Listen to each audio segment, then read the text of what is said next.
I want what I want. Of course, that's what you want. You have high desire. Awesome. The flip side of desire is I'm afraid it's not happening. And the pain in my heart is my kids have been through enough. I don't want them to go through anything worse. Sure. I can't imagine if the step family thing doesn't work, then our marriage is coming apart. Now I don't want another divorce. Like there's some pain connected to your need for them to love each other and get along and be close and intimate. Welcome to the Blended Family Coaching Show, where you'll discover how to move your step family from just surviving to truly thriving. Grab your headphones and listen in as we share practical, real-life strategies for building healthy bonds, Understanding the kids' perspective, romance and partnership, parenting with great teamwork. and yes, even co-parenting with a difficult ex. We're Mike and Kim Anderson, and we believe with the right tools, every step couple can overcome the common challenges of step family life. Join us for authentic and sometimes comical conversations to discover how you can lead your family with confidence and create the future you really want. Hey, thanks so much for joining us today. We are grateful for you, and we're grateful for your feedback. Now, if you haven't already, would you consider leaving us a rating or a review?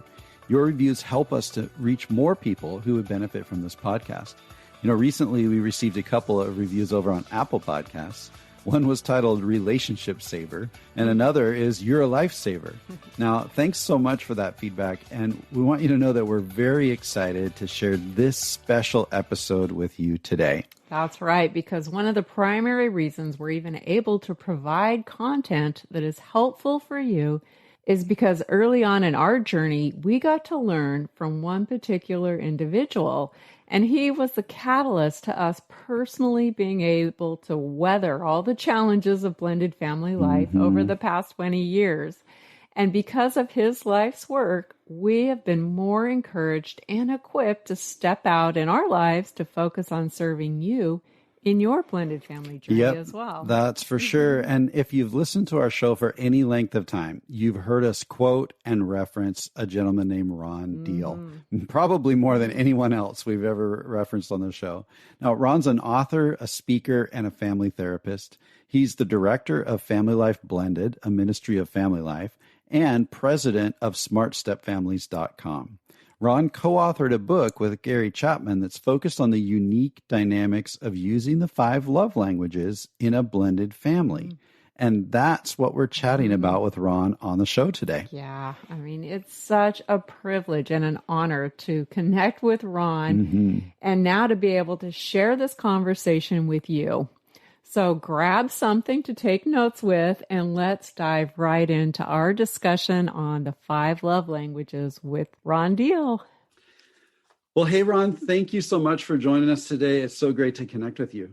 Well, Mike and Kim, it's an honor to be on your podcast. Good to connect with you guys again as well. Yeah, thanks. We're so excited to have you on the show. So excited. Yeah, we are. It's funny, we were talking about just our journey with you, and you may not know this, but our journey with you actually started on March 10th, 2001. No kidding. You've got the date figured out?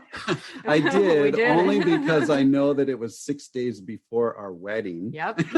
So it's not too hard for me to figure that one out. Yeah. Wow. I was pretty skeptical about going to a workshop on blended families a week before our wedding. That's right. I was like, do we really need to do this? And absolutely, I found out we did. Okay, so 2001, is that right? 20 years ago.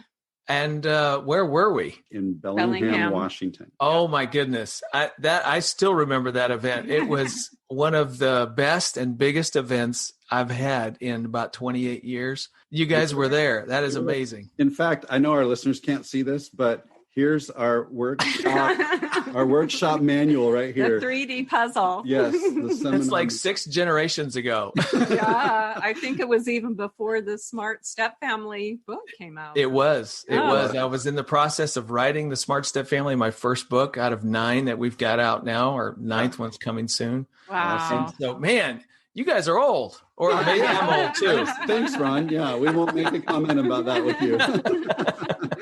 That's so great. Right after that seminar, we immediately purchased your curriculum and we started a group at our church, Hmm. and we watched that curriculum over and over with different couples for 15 years. Yeah. We know all your bad jokes. And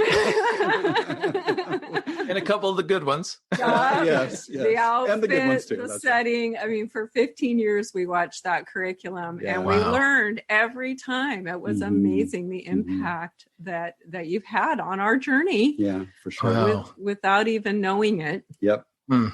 And then fast forward. Yeah, and then we fast forward 17 years, and there we are at this event in Georgia together. Mm-hmm. And you probably remember, you came, we were sitting at a dinner table, and you came to sit down, and you introduced yourself. And I said, I know who you are, Ron. And by the way, you've been our mentor for 17 years, and you didn't.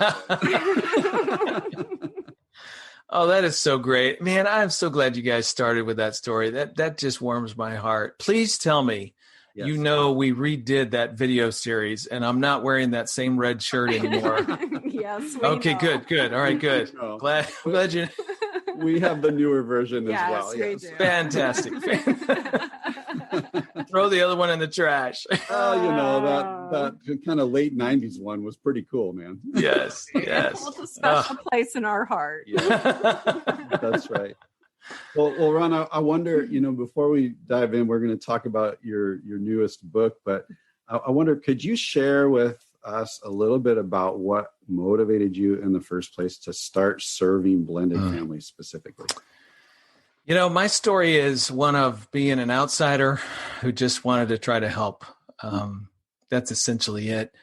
I didn't grow up in a blended family. I don't live in a blended family now. I'm the first one to tell people that there's a lot I don't know that Mike and Kim do know. And it's because they've walked it, lived it, and, have made it work. My wife tells me I'm the male obstetrician of the step family world, which if you're a woman and like my wife had 3 boys with male obstetricians at the helm, you would wonder, why in the world would you go to that guy? He's never actually carried a child for 9 months and delivered them. Yeah, well, he does know something about the process, and that's what I do. And so I got into this because I was a family minister who was also a family therapist. My clinical training taught me how to understand step family living and how to intervene, what's helpful and what's not. Yep. But I had to figure that out in a ministry point of view. So I had to integrate those 2 parts of me to create step family ministry, and that was a journey that took me many years. But back in 2001, I was really just ramping up in the space. Sure. And I discovered there was hardly anybody doing this. And I didn't know that. I just was trying to minister to families, period. We had a ministry to single parent families. We helped couples. We helped couples that had teenagers, because Lord knows that's a hard thing to do. And so we just were trying to minister to all families. So the step family thing started for me as just one of many family situations, marital relationship situations I wanted to try to help with, but very quickly became a passion of mine. I saw the growth. I saw the benefit. I saw how a little went a long way with blended family couples, but there was so much that they needed to hear.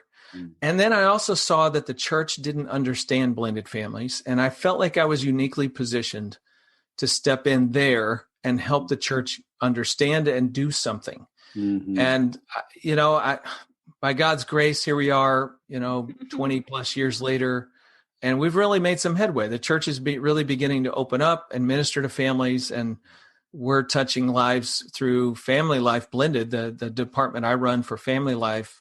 Right. We're all over the world at this point. And so it's really great. And it really gives me joy when I meet again couples like you that took something that was offered you in the beginning, and now you're multiplying that out in your own way with the Lord's leading. That's just fantastic. Well, thank you, Ron. Yes, and we're so grateful for your passion. Yeah, for sure. Because we wouldn't be here Yeah. if you hadn't had that passion to support step families and to do this work. Yeah. So thank you. You've been doing that for a long time. Right? Yeah. Yep. And I don't think I'm going to stop anytime soon. That's great. We're glad to hear that. Yeah, that's awesome. Well, thanks for sharing that story. It has amazed me how, well, wait a second, this guy didn't come from a step family. He doesn't live in a step family. How in the world did that even come about? And I just love the way that your heart and your passion, like Kim just said, has been so focused on this really challenging component of life. And living in a blended family and raising kids in it and trying to build a marriage in it, and all of that is really challenging. And loving well. Yes. And that's part of what we're here to talk about today. Right. Mm-hmm. So you recently co-authored a book with Gary Chapman and released last February, I believe. Called, right before the pandemic hit. Yes, yeah. Right before. Well, hey, everybody had a lot of time to read, right? Good timing there. So it's called Building Love Together in Blended Families. And it's really about the 5 love languages and becoming step family smart around the 5 love languages. We really have enjoyed this book. Oh, yeah, we love it. We've been sharing it with clients. Right? Good. It's an amazing book. It's so packed. It's mighty. It's small and it's an easy read, but it's just so concise and just gets right to it. I'm like, I love it. Yeah. Yep. We're very enthusiastic about it. Mm-hmm. Now you start the book talking about blending well and loving well. And, that's what we all want, right? We want a good blend for our family. We want closeness and happiness and trust and that emotional safety and really just a loving blended family. That's what we wanted, of course, when we started out. And then throughout the book, you really explore how love gets complicated within the dynamics of the blended family. And so we're just wondering, to get us started here on the conversation about the book, if you can share a little bit about your perspective of why love can be so complicated for those of us living in these dynamics. Well, I often compare it to something everybody understands. If you've ever been married, okay, you fall in love with somebody and you marry them, but other people come along for the ride. Mother-in-law, father-in-law, brother-in-law, sister-in-law are now part of your family. And, there's some people out there who instantaneously would say, I want you to meet my mom, referring to their mother-in-law. Mm-hmm. There's some people who would never do that, period, end of story. Sure. And sometimes the reasons are, well, no, there's only one mom in my life, and my mother-in-law is special to me, but she's not my mom. Other people might say, well, we're just not that close. She's my mother-in-law. I treat her with respect, but golly gee, that's about all I want with her or need from her. Now that's something everybody gets. Right. Some of us have cousins that are very close to us, like brothers and sisters. Other people have cousins that are distant cousins that you hardly even know. Mm-hmm. You meet up at a reunion every 2 years and you go, okay, you got kids now? Who are you again? All right, well, okay.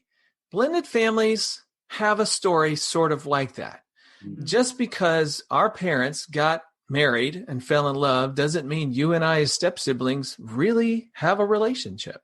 Mm-hmm. That we're distant cousins at this point, and we're at a reunion and somebody told us we should be here and somebody told us we were cousins. Well, okay, that's weird. What do I do with that? How do I get to know you? I guess we start a conversation. Guess what? That's what happens with step siblings. Mm-hmm. Step parents can have the biggest heart in the world for their stepchildren. That doesn't mean the stepchild equals that desire for a relationship with the step parent. Mm-hmm. I often find that stepchildren will eventually equal that desire, but they just don't in the beginning. And there's a lot of things they have to figure out and work through before they get to that point. In the meantime, the step parent is going, what am I, chopped liver? Like, I'm trying. I'm doing the right things here. I'm like, why can't this kid reciprocate? Well, there's just a lot to it. There's a lot going on under the surface. So it's difficult. But here's what's unique about this. And maybe you guys can help me with this a little. Because this whole thing about mother-in-law and brother-in-law and cousins, people get that. Sure. I don't know why people don't anticipate that being the case in a blended family. It seems to me really naive that people would just assume that because parent and step-parent are highly motivated and deeply in love with each other, it seems a leap that they would assume everybody else would be as equally invested in this family as they are. Yeah. But often people really do assume that, and they really then are blindsided when not everybody wants what they want. Sure. Yeah, it's very interesting, the expectations people go in with. It reminds me, we recently met with a bio mom who contacted us because she had some concerns. Her husband, who's the stepfather in this scenario, is struggling because he's stepped into this role. He's doing all the right things. He's supportive, he's caring, he's loving towards her daughters. And their bio dad is distant. He's never really been involved. He's very self-focused. And so here her husband, is putting his best foot forward, and he feels unappreciated because there's no response. And she shared his analogy with us, and we love this analogy. He's frustrated. He's like, these girls they've had a jalopy for a father up until this point. They haven't had the care and, what they could have. And here I step in, and I'm this awesome muscle car who can take them places and do things for them. And I'm there. And, you think they would just want to leave the jalopy behind and jump into this great muscle car. And yet they don't. They don't appreciate it. It was an interesting analogy. And it was one that I kind of connected with because I remember a time in my life when I had a 1973 Super Beetle that was pretty beat up. Wow. And barely get him up the hill. Yep. and when I transitioned into I think it was a 76 two-door Dodge Dart with like a 360 in it. It was really fun, but I was afraid. It had a lot of power. There was a lot coming at me, and it was kind of nerve-wracking jumping into that new environment. And I had to approach it cautiously. There was a transition. Even though it was nice, I felt really unsafe. Right. And so that was one of the ways we responded to that comment. Maybe the girls are experiencing that. Yeah, great observation. And I have an emotional attachment to that VW. You talk about getting another one. I love that VW. Yeah, he talks about getting another one and restoring. Still talking about it. Yeah, exactly. And I would add, I don't know for sure if the girls felt this way, but it's likely that what they really want is the jalopy to become the muscle car. What they want is biological dad in their life. I mean, let's talk about motivations towards love for a second, because what you want is what you want. And when we're motivated towards something, that's what we want. Whether you're a child who's 4 years of age and really can't even verbalize any of this, a child who's 15 or a child who's 35 and dad's getting married at the age of 70 again, it doesn't matter. What you want is what you want. And anybody who says, no, you shouldn't want that, you should want this, doesn't understand the depth of your desire for that thing.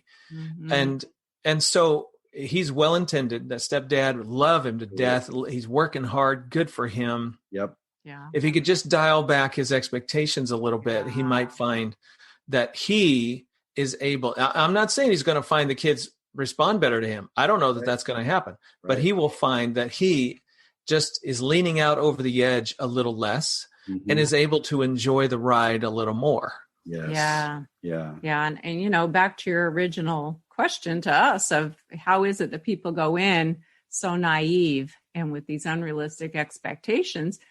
And when you look at it from a common sense, why wouldn't they want this great person coming into their lives and loving them and supporting them and being there for them? It really makes sense that they would accept that and respond to that. But from our perspective, it makes sense. But that's not the case. But in the reality of all these relationships, like you talked about. Yep. I have some good friends that every time they go to the ice cream, Baskin Robbins or whatever, she orders vanilla. And her husband's like, okay, we're spending money. Come on. They have all these flavors. Yep. Why do you want vanilla? Well, because that's what I want. I mean, that's what I like. It's what I enjoy. Vanilla is still a flavor, believe it or not. It's just common, but that doesn't mean that I should not want vanilla and I should want peanut butter and chocolate. Yeah. That's what you want. You get that. Don't insist that I get that. Yes. Right. Yeah. And because of those wants, and they're tied to heartstrings and love and all of that, suddenly that becomes very complicated and emotional. And some of that is what we're trying to sort out or what I should say, you and Gary, are trying to sort out in building love together in blended families.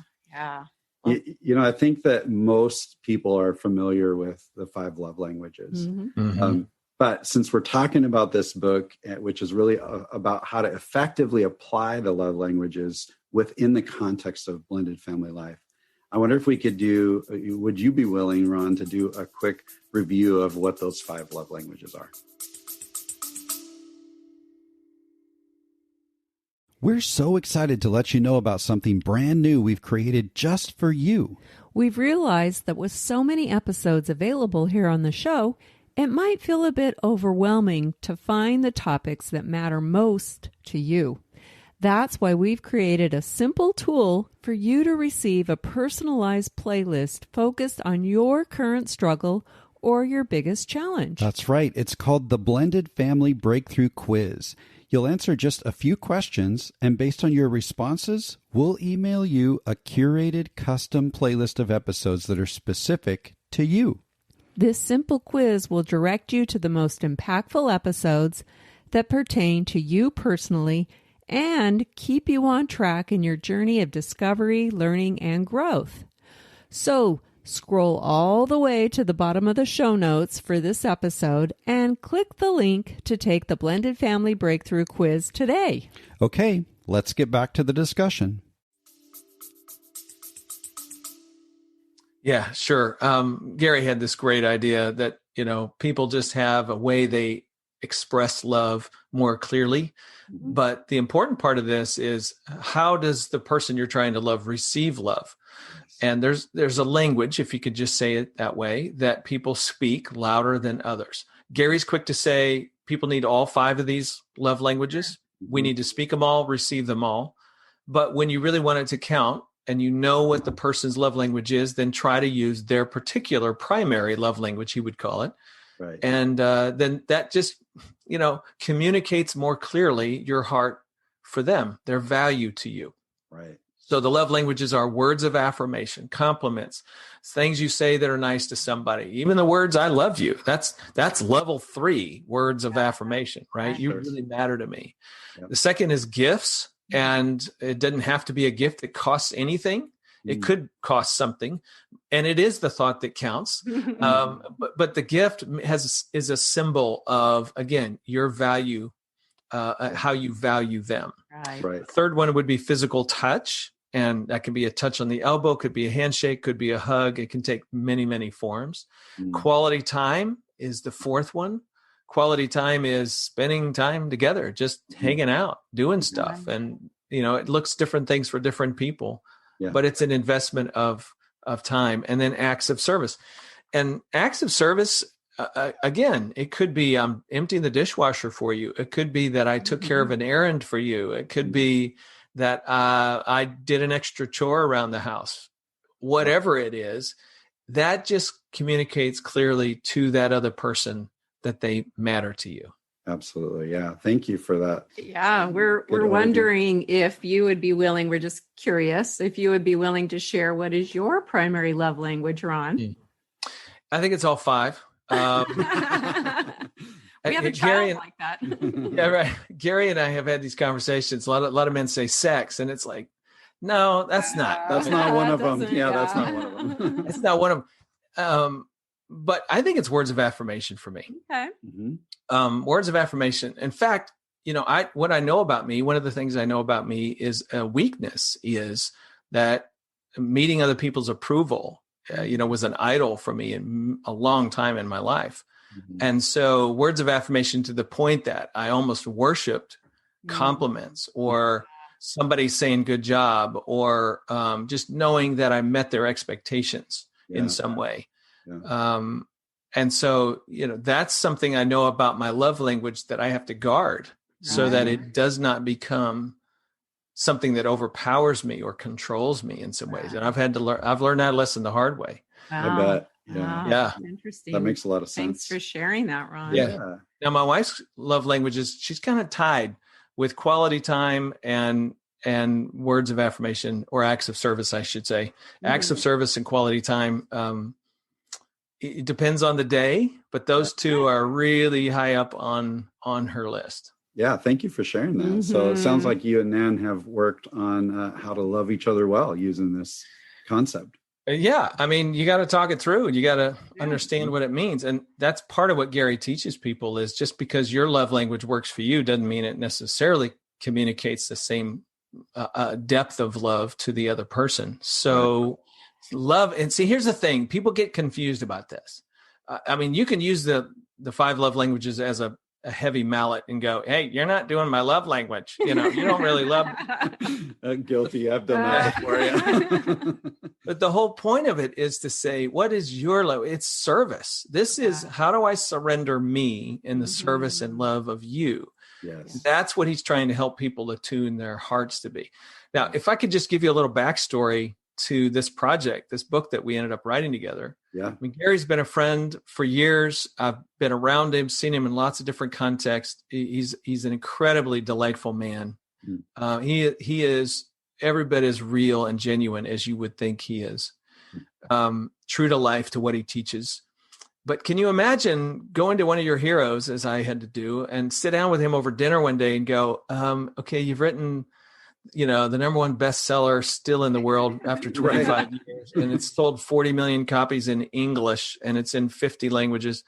And there's the love languages for singles and for, couples and military and men and women. And all, And you miss something. Like, how do you say that?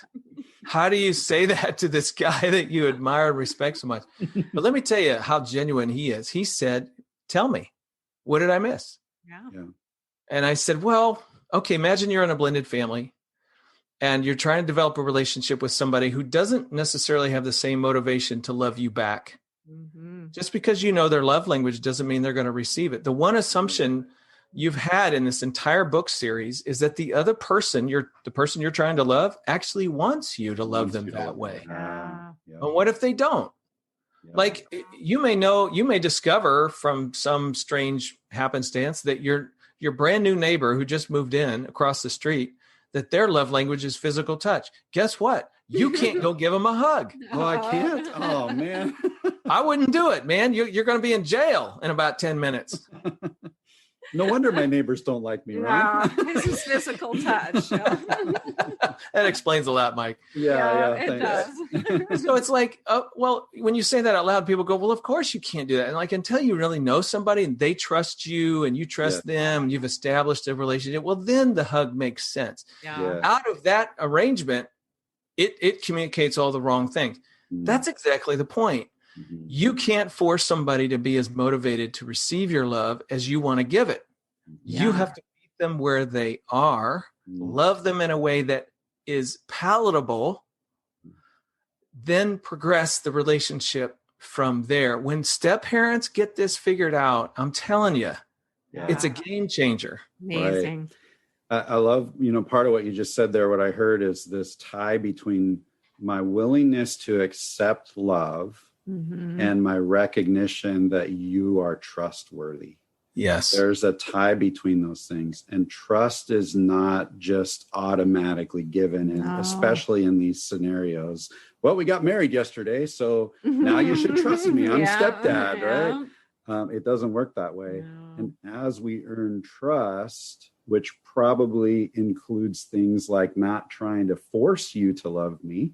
Right. As we build that trust, then the openness to accept love, maybe through these 5 love languages, becomes much greater. Did I hear that right? You got it. You nailed it. I know you guys understand trust and safety and how they're tied together for people, emotional safety. And so when safety rises, so does my openness to you and my willingness to be vulnerable to you and my willingness to connect more of me into you. That's a process of developing intimacy. Nobody, well, every once in a while you hear a crazy story of a couple that met one day and got married the next. But by and large, we all pretty much know that's not the way it works, right? Right. You have to date. You have to spend time together. Yeah. Fall in love is a process Right. of figuring out, can we live life together? Can we envision life together? And is there enough in common?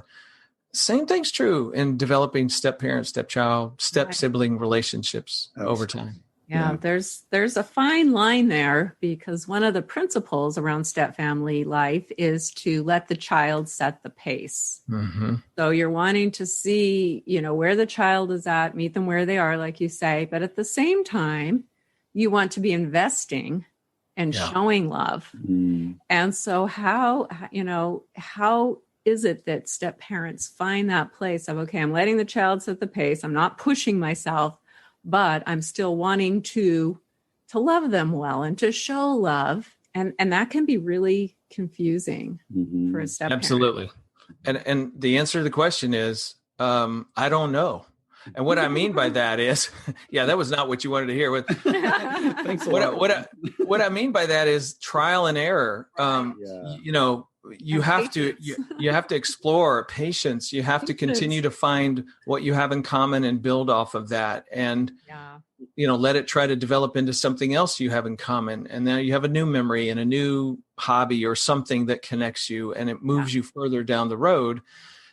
What works for one step parent won't work for the, or what works with one step child might not work with the next one. And in the same home. Yeah. In the same home. Exactly. And so it is confusing. I mean, that's an excellent word, and a little schizophrenic, to be honest. That's right. Which is why I always am quick to say, bio parents, every once in a while, walk in, give your spouse a great big kiss and a hug and say thank you. There is so much emotional work going on in step parents that bio parents don't have to do. Yeah. Oh, yeah. There's so much they have to deal with. It's interesting because one of the concepts that really drew us to say, hey, we should give Ron a call and see if he's willing to come on the show is this piece that you and Gary talk about in the book that I think helps us do this trial and error thing a little bit better. Mm. And this idea around the dialects of the languages.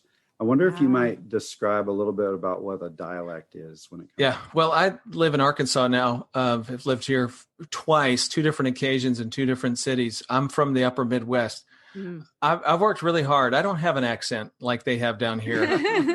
But let me tell you, there is an accent to a lot of people in this part of the world. And just like in all places, everybody has a little bit of an accent. Mm-hmm. We have different accents, we have different dialects, we have different expressions of the same language, English. Mm-hmm. Your love language might be quality time, but the expression of that can look a little differently. In fact, in the book, we tell the story about a guy who, in one of the interviews we did for the book, this guy said, that's easy. I got an example of that. My first wife, her love language was quality time. What that meant was, we just did something together. We didn't actually have to look at each other or talk or interact. It could have been gardening together. It could have been watching a movie together. It could have been, riding bikes with the kids. That counted, if you will, in his wife's heart as time well spent as husband and wife. Not so with his second wife. Her dialect was still quality time language, but dialect was eye to eye, knee to knee, toe to toe, talking, sharing, listening, communicating, exploring with one another through words. Yeah. That is a very different expression of quality time. Right. So his big assumption, his aha was, I got married and thought I had this one figured out. Sorry. And then so we talk in the book about sometimes you have to unlearn something that was a rhythm in a previous relationship, and then you have to relearn something new in this new relationship. That makes a lot of sense. Yeah. I love, though, how you and Gary kind of mapped out these different levels of intimacy as far as dialects. And I think that's so practical for step parents to realize, okay, what level should I be focusing on? Yep. You mentioned that level earlier. Could you maybe walk through some maybe with each of the 5 love languages? What does that look like? Yeah. So again, here's the analogy. If you have a new neighbor and you're trying to build a friendship with this person, you don't go for the I love you. You know, in your first conversation, you're not going to go there. You're not going to go for bear hugs. Like, you understand there are levels. So what's the first touch of words of affirmation? Hey, man, it's nice to have you guys in the neighborhood. Glad to get to know you. Looking forward to getting to know you a little better. Have a good day. Right. Walking on. Right? So there's something affirming about the person. They're in the neighborhood. They're welcome. You're just trying to help them feel that connection to you. But it's not deeply personal. It's not intimate by any means, but it's appropriate. We would call that level one. Okay. You know, a level one compliment to somebody is something like, I appreciate what you did for your sister, you know, to a stepchild. I appreciate what you did for your sister. Thank you for that. Yeah. And by the way, let me just point out something. If you're right now listening and you have a strained relationship with a stepchild, pull away from the intimate connections. I don't care if you know what their love language is. It's not available to you to express it. Your spouse, their biological parent, can give bear hugs, can say, I love you, and you can't. You might need to pull back from that and retreat into something, whatever it is that they will receive. And maybe their love language is quality time. Don't worry about that. Give words of affirmation. Give a gift. Find an expression, even if it's not their primary love language. Start with what you can deliver. Just find what they'll receive. And sometimes it's really difficult to get that. If there's a lot of hard water under the bridge in your relationship, they may not want to receive anything, but hopefully it's not there. Start with what you can. So level one, compliment. Thanks for doing that for your sister. Level two is a little bit more about the child. I've noticed you're playing soccer really well. It's so fun watching you from the sideline. Great. You know, you're working hard at playing that trombone. Let me tell you, it's blowing my ears out, but you're working really hard. I love it. Keep it up. You know, that's more personal, a little more intimate. Level three is, I love you. You know, I just can't tell you how crazy I am for you and who you are. I'm committed to you. You can move through those progressions. Level three is with touch. A fist bump is level one. You can move through the progressions at the child's pace. You're watching their cues as you're delivering a level one. How are they responding? And if you move up to a level two, you're watching. Right? Yep. And it's trial and error. It's back to that. People say, how do I know when it's time to move to it? I don't know. You got to try, you know, but here's the thing, be patient. Talk in concert with your spouse who is also watching, observing, and getting little information bits on the side, and try to make the decision together. Give it a try. If it doesn't go well, back off. It's all right. No worries. Wait another 6 months, you know, give it another go. By the way, this brings in something, Mike and Kim, that's really important. And that is everything we're talking about so far is sort of between the step parent and stepchild, but the bio parent is in the picture. And I often find they inadvertently make this harder for step parents and stepchildren in the form of they're pushing those two people together. Yeah. They're coaching their kids to love the step parent. They're coaching their spouse. Hey, I'm hugging my kids, but you don't hug my kids. Why do you not like them? Hey, whoa. You know, they've got to go at this with some intelligence. Right. Be a team member, not an antagonist. Yeah, take the pressure off. Both parent and step parent have to be patient. It can't just be one of them working with patience. They both have to be patient. So, Ron, how do you reconcile that with what we were talking about earlier? I want what I want. I'm a bio parent, and I want my kid and my spouse to get along and love each other and enjoy each other. Talk about how that intersects. Well, let's just look under that, because more often than not, what's under that is pain and fear. Yeah. I want what I want. Of course, that's what you want. You have high desire. Awesome. The flip side of desire is I'm afraid it's not happening. And the pain in my heart is my kids have been through enough. I don't want them to go through anything worse. Yeah, sure. I can't imagine if the step family thing doesn't work, then our marriage is coming apart. Now I don't want another divorce. Like there's some pain connected to your need for them to love each other and get along and be close and intimate. Mm-hmm. And that's where somebody has to slow down and say, oh, you know what? That's my issue. And your love for one another is not going to fix that. Even if you guys did figure it out, I'm still going to have fear, still be kind of ruled by my pain. Yep. It's time to really look deep at that and decide what you're going to do about that fear. Is it going to control you, or are you going to push through and find patience in the midst of it? I love that. And just that thought of self-examination of what is it that I really want? And I would add to that, maybe challenging, if I'm in that position, I want to challenge myself also to say, well, what is happening? And one thing that we often say to the couples we get the privilege of working with is, don't confuse slow progress with no progress. And when we're making little steps, and I think that's something that this level 1, level 2, level 3 within the dialects, that's right. It's so helpful to go, oh yeah, well, maybe I don't get to hug this child, but I do get to fist bump right now. And that's a little bit of progress. And let's celebrate that and hold on to that and have some faith that there is going to be a next level. And then the patience and the wisdom to know when to actually try to engage in that next level. Mike, I think that's so wise. I have a podcast too, Family Life Blended. One of my interviews that you guys were on, one of our first podcasts ever back in the day. I did a podcast with Mike and Jana Haney. And one of the things they said that I just thought was so profound, it's kind of similar to what you just said, is they had to kind of decide as a step family couple that they were not going to expect 100% perfection out of their family and their life, and that they were going to learn to enjoy the little moments in the midst of the imperfection. And what's so good about that is you get to notice that you're making slow progress.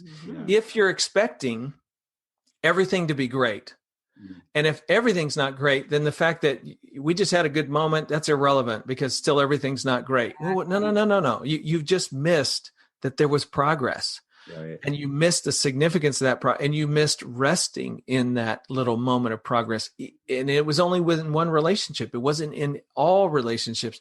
Still take it, absorb it, kind of sit in that for a minute and just say, yeah, that was good.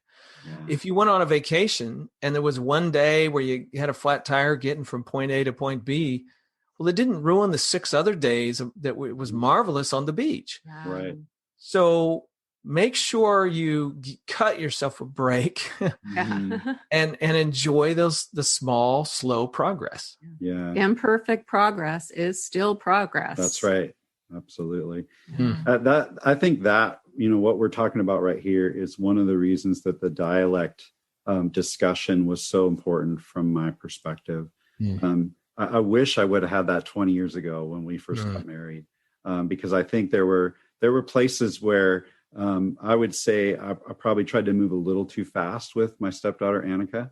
And then there were places where maybe I might have actually moved a little bit too slow. I probably could have entered into a different level and a different dialect with her. And I think she probably would have let me. But I was maybe overly worried or overly cautious and, I don't want to rock the boat and, all of those things. So this would have been a great framework and principle that I think practically I could have held on to and made some even better progress. The trial and error principle doesn't sound all that great. It just, it's too ambiguous. We want clear black and white for life. Sure. But we're being honest with the listeners today. You do have to give it a shot. And you back off and you go, well, it's too soon. And you give it some more time and you go, I'm going to try it again. And I guess it was too soon, not yet, and it's easy to get discouraged and you hang in there a little bit longer and you try it again and you go, all right, I think it went okay. It kind of feels like we're in a different place. That's a good thing. You got it. Absolutely. One of the things that we chose to do was anytime there was good news to be delivered to Annika, so we're going to your favorite restaurant or we're going to Disneyland or we're painting your room and you get to pick the color. Anytime there was something good we knew she'd be excited about, I would step to the background and allow Mike to deliver that news. So I let him kind of be in the spotlight. We call it whenever there's a sweet spot moment. Yeah. A moment when the child is going to be in their sweet spot. And now that's not original with us. We actually learned that in this guy's seminar back in 2001. No kidding. Actually, I think his name was Ron. But that was something I had to intentionally do. And then, of course, when there was bad news to be delivered, it was me that delivered the bad news, and Mike got to step into the backdrop. And I think that was something that really helped. On top of figuring out her love language, which happens to be acts of service. And that's an easy one for Mike to speak because he's Mr. Handyman. So he loves to do things for her, and she just eats it up. She loves that. Even today, she loves that. Oh, yeah.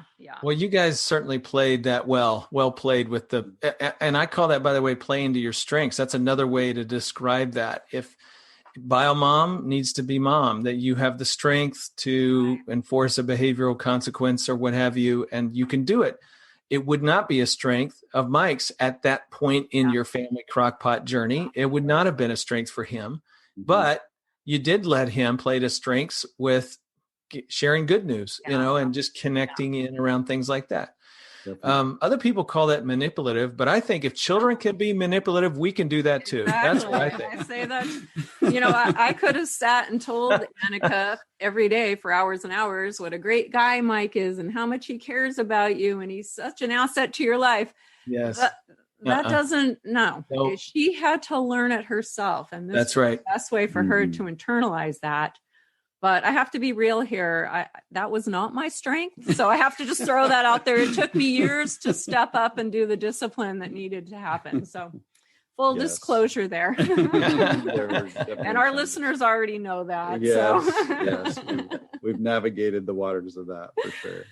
So, there's another interesting concept in your book, Ron, and it kind of takes that opposite view. We've been talking a lot about the positive side, using dialect and being patient and all of that, but kind of the challenging side that I recognized in your book about the 5 love languages, that you guys describe what can happen when we might inadvertently step on someone's love language. Yeah, so interesting. Could you share a little bit about what that might mean?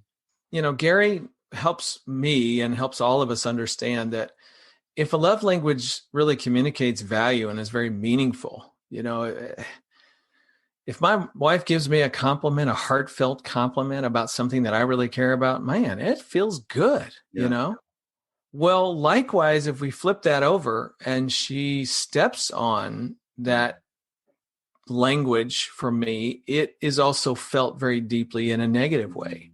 So criticism is hard. It's difficult, especially I would say in my wife and I's relationship, kind of fly by night criticism that she just launches out without any thought, that it really didn't have much merit to it, but it just sort of is a wild opinion.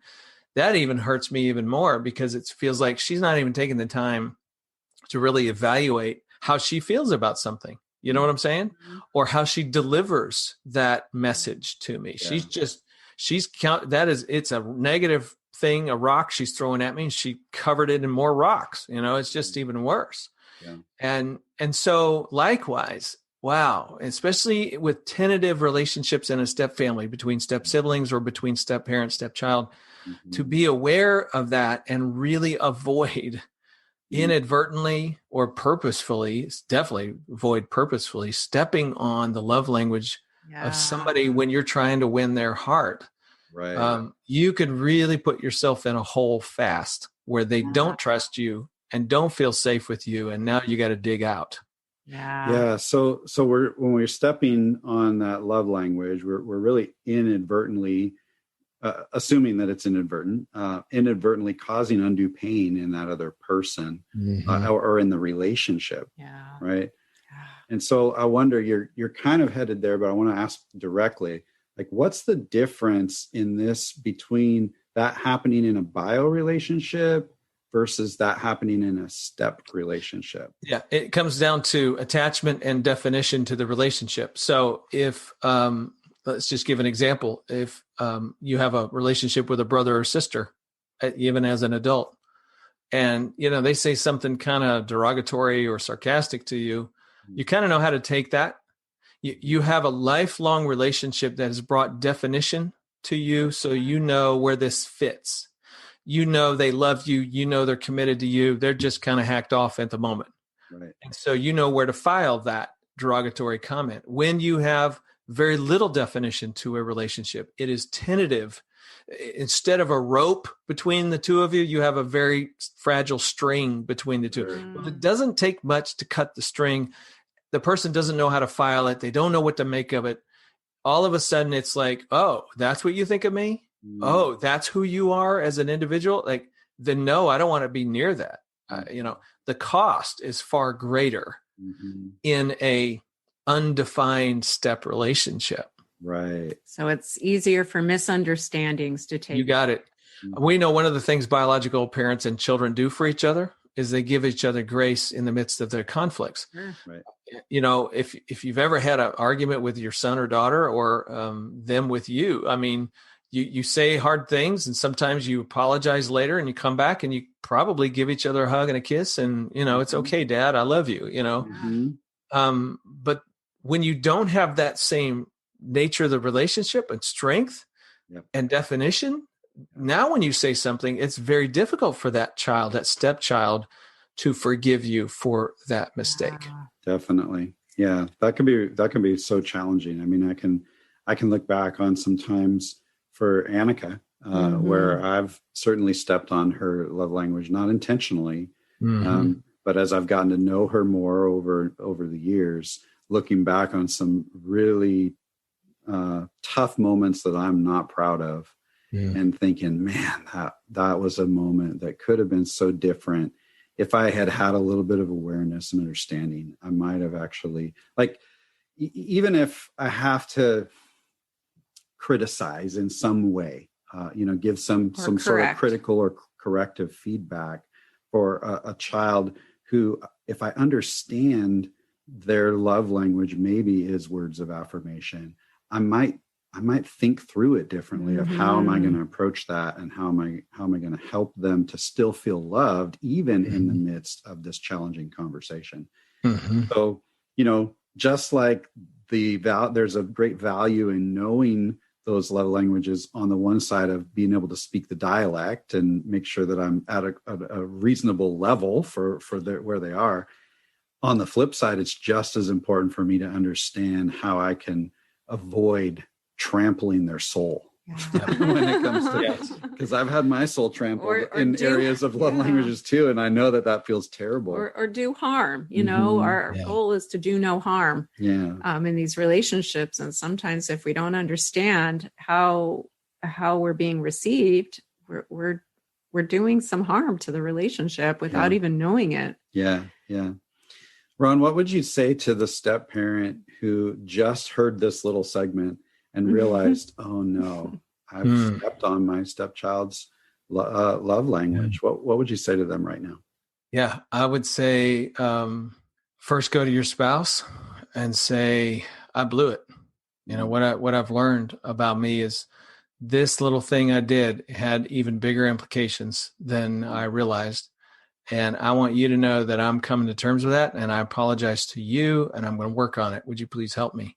Now, help me figure out, how do I go apologize to your child? Yeah. I mean, honestly, it's a repair. And I think sometimes we're afraid, even in love relationships, husbands, wives, parents, and children, when you make a mistake, apologize. It's hard. I got to humble myself. I got to put away my pride. All of that still has to happen. I think sometimes in step relationships, people feel like, well, but if I do that, they're going to see me as weak and they'll never respect me.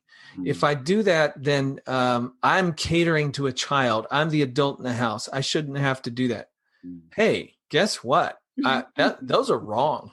I mean, it's just flat out wrong. You are never more influential in a child's life than when you're apologizing for something. That's when right. you are showing humility and the willingness to set aside your needs and put theirs first, Philippians 2, being just like Christ, that is powerful. A reconciliation that is preceded by an apology, a repentant heart, and that's demonstrated in the form of the apology, is potentially, massive in terms of reconciling, repairing this relationship. Huge. No guarantees. It may not happen quickly. It may take a while, but it is the start of the repair. And so I just adding that step of talk to the spouse, Right. because the bio parent needs to be in on understanding the context, what's going on, where's this coming from, and then they can share with you moving forward, trying to help and support as you both try to avoid stepping on the child's love language. Absolutely. Yeah, I love that you talked about that, Ron. We did a whole episode on apologizing to kids based on a question we got or a suggestion. So people do want to know how to do that well. And that is, that can be a turning point actually in a relationship when you're able to humble yourself and say, I know I'm not getting this right every time, but I'm trying. I really do want to try to make things better. Yeah, and I can see where that's been a really powerful moment between Annika and I, but also in the times where I've had to own my own misguided words or actions with our mutual kids as well. I've seen it in that bio relationship as well as the step relationship. That's really, really powerful. So, this stepping on love languages is certainly a challenge in blended families. What else might you share that could be challenging when it comes to using the 5 love languages in a blended family dynamic? Well, I think one of the big things is not seeing the love that is communicated to you from children. Yeah. In the book, we tell the story about a guy who, it was so cool. I'll tell you the backstory. People can read the book, but you'll now know what really happened. Okay. Awesome. So we interviewed a number of people for the book just to hear their journey with the love languages and trying to apply them in their blended family. And what did they find that was helpful and what was confusing? And this couple were in the middle of a Zoom conversation. And I said, so how do you perceive love being communicated from your stepchildren? And the stepdad goes, well, never. My love is my language is acts of service. So I'm always doing things for the kids, and they don't ever do anything for me. My stepson never does anything for me. He never says anything. He never says thank you. There's no gratitude. It's just sort of this aloof, distant. He'll work with me on fixing his car or whatever. And so he's kind of with me, but he never really says anything. And the more we talked, his wife said, yeah, that's kind of the way he is. And it's difficult. We just feel like we're not sure how things are progressing. And then the stepdad starts telling me the story, totally, disconnected from that conversation. And he doesn't realize he's given himself the answer. He starts telling me the story about how his stepson, he has noticed that he will tell his friends what the stepdad did to fix the car and that kind of stuff. And I went, dude, do you hear what's going on? And he's looking at me on the Zoom going, what? I don't get it. And I'm like, he's not saying it to you, but he'll say it to somebody else. He doesn't show gratitude directly to you, but he does show it indirectly to others. That's his way of communicating love. It's just not the manner in which you would like to receive it. It's not direct. It doesn't feel like it's coming straight to you, and it's not. But it's what he can do. Now, why would he be limited? Why would he not want to communicate that directly? I don't know. I can guess. One guess would be loyalty. Loyalties. Yep. Yeah. If I say that to him and my dad catches wind of that, then it's sunk. I'm in trouble with my dad. Sure. One thing could just be, it feels awkward. I appreciate what you do for me, but I still feel weird saying it. And it's just awkward. So indirect is just an easier way of doing that. I mean, we could probably come up with 4 or 5 good reasons why this, I think he was 16 years old, stepson would do that. But the point is, you got to perk your ears up for a message coming in the form that the child is able to communicate it. Right. Rather than just going, he doesn't love me, he's not grateful, unappreciative. No, that's a big characterization, and you missed what he is trying to tell you. Yeah. That's incredible. So part of what I'm hearing in that also is, as we become aware of our stepchild's primary love language, if we observe them speaking their own language or their own dialect, even though it's not mine, then as adults, and hopefully we've reached a level of maturity to go, oh, I recognize that is how they're speaking it to me, as opposed to, I'll use the word demanding, I guess, that they try to figure out my love language. Did I hear that in there? Yes, I think that's exactly right, especially when it comes to children and their loyalty conflicts. In the book, we actually call them love conflicts, because I think that's another way of saying it. It is, I love my dad and I love my stepdad in a different way, to a different degree. But what I don't ever want to do is make my primary love, dad, feel threatened, or it just feels weird. I don't want them to think they're equal, or I don't want my stepdad to think he's replacing my dad. Like all of that sort of mental, psychological gymnastics is what kids are going through in the moment when they're deciding whether or not to give you a compliment. And so it's hard. There's a lot in that for them. So you got to listen between the lines and try to receive what you can receive from it. And trust that there's more underneath. It's just hard for them to get it out. Yeah, for sure. Yeah. Another thought we had around this was how a stepchild can stomp on a step-parent's or step on a step-parent's love language without knowing that they're doing it. And that can have a huge impact on how the step-parent feels about the stepchild. And helping the step parent understand that. We have a woman we work with, she's a stepmom, and she's just very upset that her stepsons, who are teenagers and messy, leave a messy blender in the kitchen. And this is very upsetting to her, and her husband can't understand it. They're just teenagers. They're going to leave a mess. What's the big deal? But to her, it's so impactful. They're disrespectful. They don't care about me. They leave the blender. And it really isn't about the blender. It's about the act of service. And that's her love language, is act of service. And they're stepping every time they leave a mess in the kitchen. She's taking it as they don't love me. They don't care about me because they're stepping on her primary love language. Yeah. But what a great realization we were able to help talk with them about. And then the bio parent to understand, oh, that's what's going on, and him to be able to step in and help bridge that gap. Yeah, especially when he feels the weight of that for his wife. Sure. That's really good.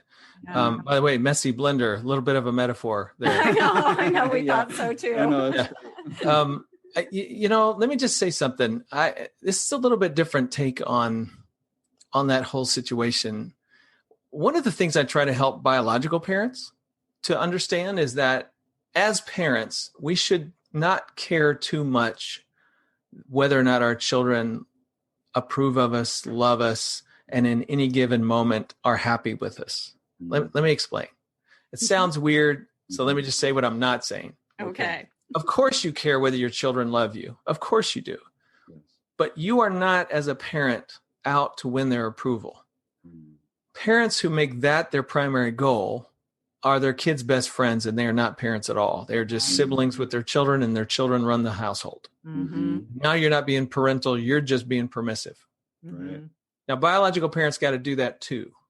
Step parents have this really awkward, challenging place of trying to win the heart of their stepchild, but B, not care too much whether or not they do it.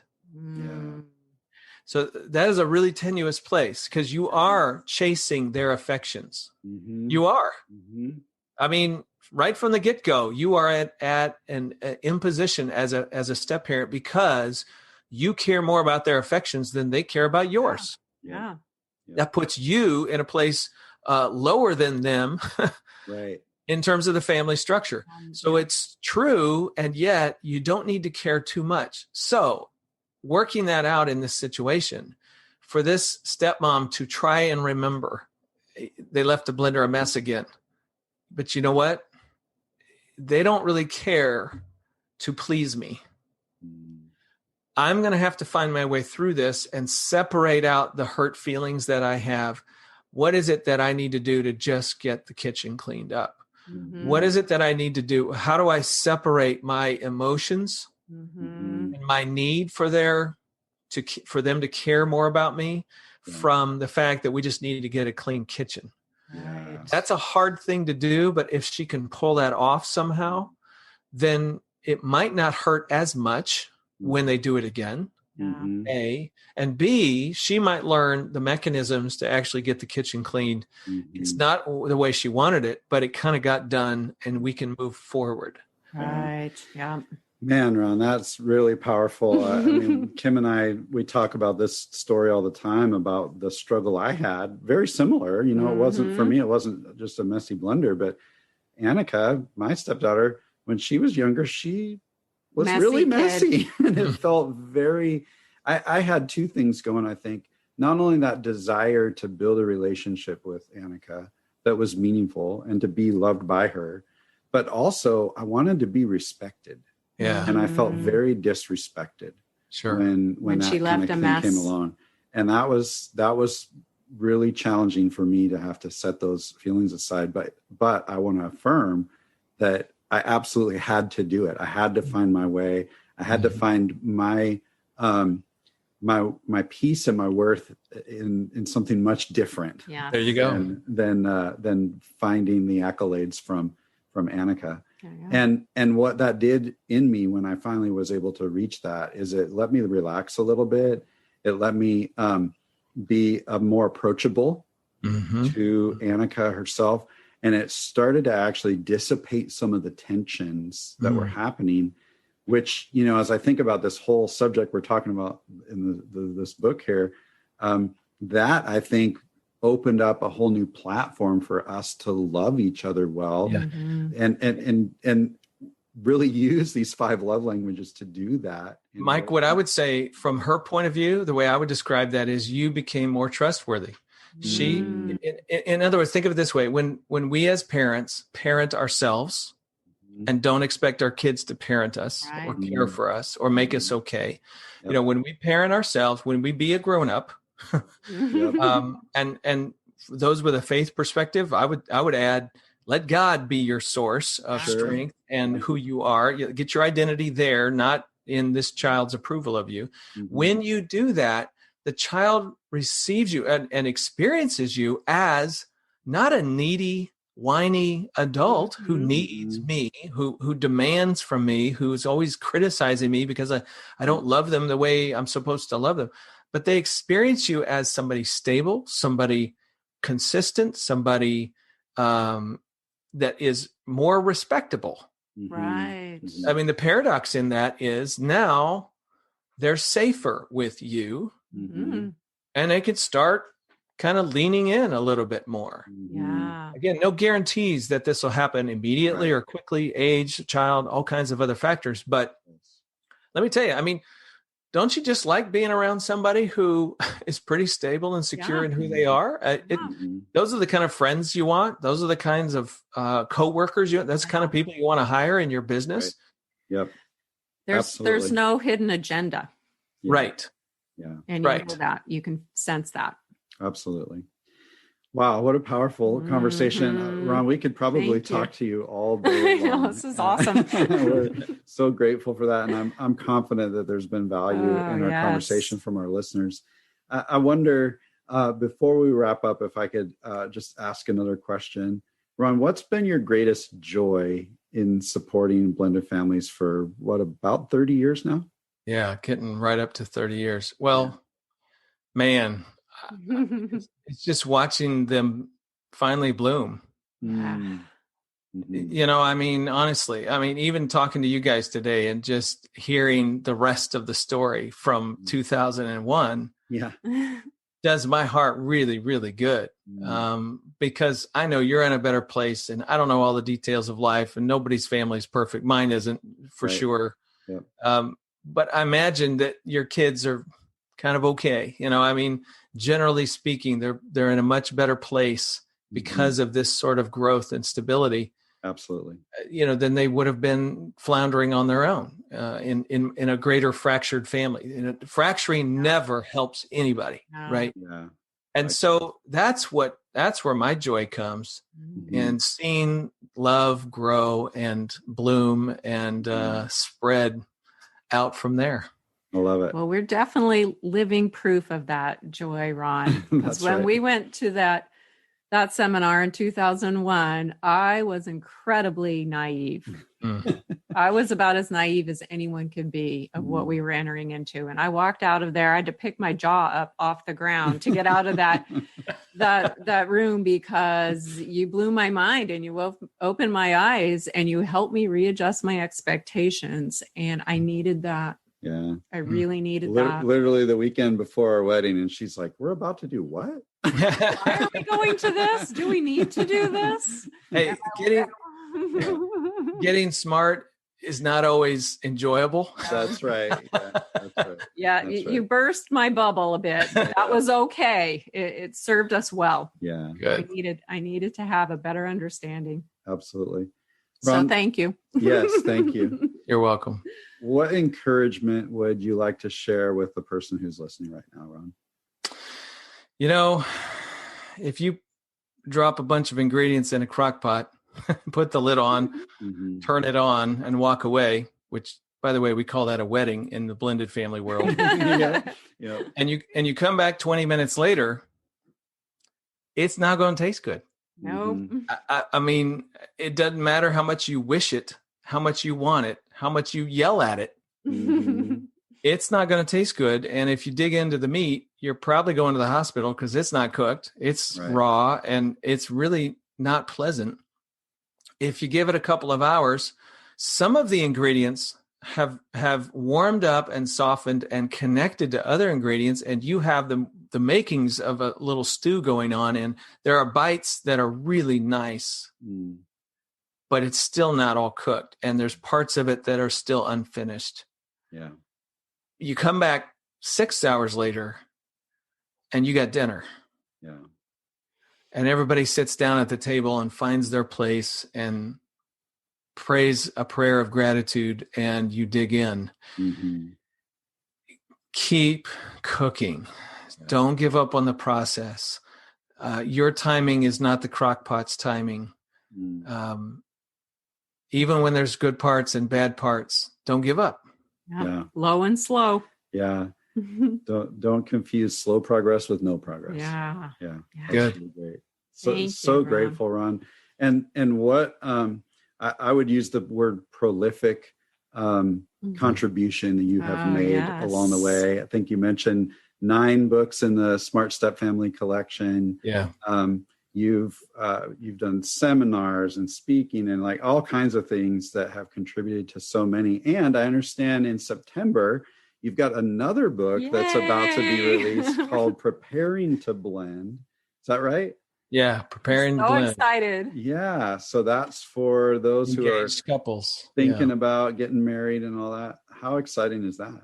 And I'd love for you guys to be doing some virtual small groups with engaged couples, because you could do Oh, yes. Yeah, that'd be it. fun. Be a great group study. Love it. Oh, yeah. Well, we're so grateful for your contribution, Ron, Mhm. and just for spending some time with us Yes. today. Yeah. Thank you for Yeah. your generosity. You're so gracious and supportive, and we just appreciate you Yep, more than we can even describe. definitely. Well, Thank you. I so appreciate your much. friendship. I appreciate your friendship, and God bless your podcast and all the work you're doing with couples. Thank you so much, Ron. Really appreciate it. Wow, what a great conversation that was with Ron. I loved what he said at the end there. Your timing is not the crockpot's timing. Yeah. Man, that's something that all of us need to remember as we keep moving through that trial and error process that Ron talked about a couple of times. Mhm. And, this whole crockpot analogy that Ron used is one that he's been sharing for years and that we've been really grateful for. If you want to understand even more about what it means and how you can approach creating healthy bonds in your blended family, you might consider checking out episode 72. Yeah, absolutely. And, when we're wise in using those dialects and the levels of love languages and being careful to do our best not to step on each other's Mhm. love languages, over time, we'll usually discover that we really have been building love together in our blended families. Yeah, It's I totally beautiful. agree with that. And what a privilege it was to share that conversation with Ron. He's such a genuine guy and really pretty fun to talk to. Yeah. Now, you might want to check out the book, Building Love Together in Blended Families. And we've put a link in the show notes along with some other resources of Ron's that were mentioned. Yeah. We've been so grateful for his insight over the years, and we're confident that you're going to find value in all of Ron's resources as well. Absolutely. Now, after our time with Ron, Kim and I have been chatting about some other aspects of the 5 love languages that we found to be really helpful for us as well. And so we want to share some more of that with you. So you'll need to tune in next week in order to hear that discussion just between me and Kim. All right.